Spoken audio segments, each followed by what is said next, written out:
In the dictionary, the word home is defined several different ways. First, home is defined as a house or apartment or other shelter that is the usual residence of a person and their family. This seems to be an unattainable stereotype, the thing that we all imagine to be the norm, both safe and comfortable. This idea, it leaves me wanting. Second, home is simply defined as a place of residence, a place to hang your hat with no attachment whatsoever, the most basic of all shelters. A definition that is a little less vague, but a lot more real. This idea leaves me worried.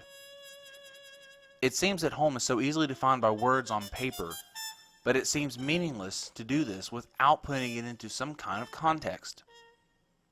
For many of us, home is an idealistic concept of a house with a mom and a dad, perhaps a brother Billy or sister Sarah, and the family dog, Scruffy.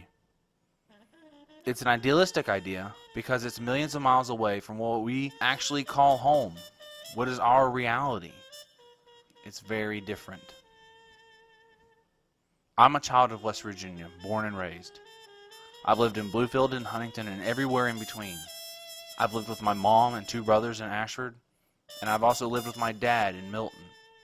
And then it was back to my mom's place in Winfield, and then Tays Valley, and Van, and Charleston, and St. Albans, and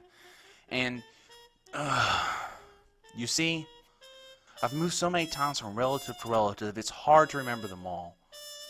But it wasn't until the social workers came and visited us that morning, back in January of 1991, that all changed. After that point, it was different.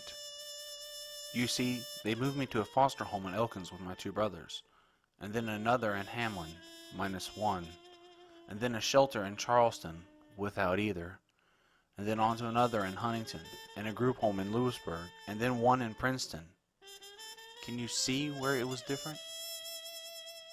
I guess what I'm trying to say is that home wasn't home anymore, and by the time it was all said and done, it was like I was in 1,000 different homes.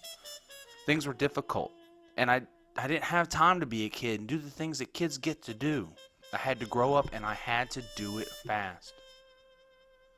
This meant I had to be responsible for me. The way I saw it, I had two options.